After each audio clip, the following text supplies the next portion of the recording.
Hey guys!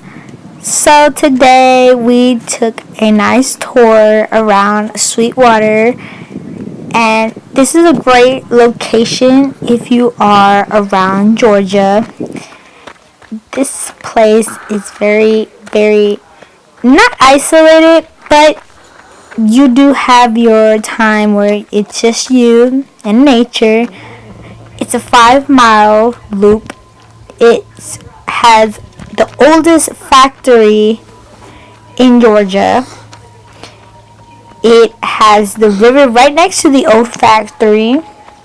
However, today we didn't get to see that. I didn't go that way. I took a shortcut so I could finish my 7 mile run.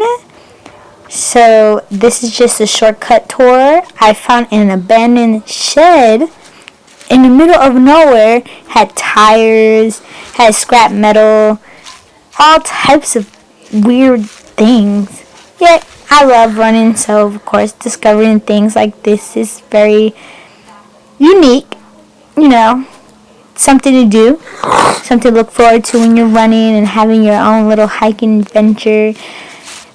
So if you're ever bored, just always think to yourself when you're running or working out or walking or whatever that you'll always find something exciting in nature.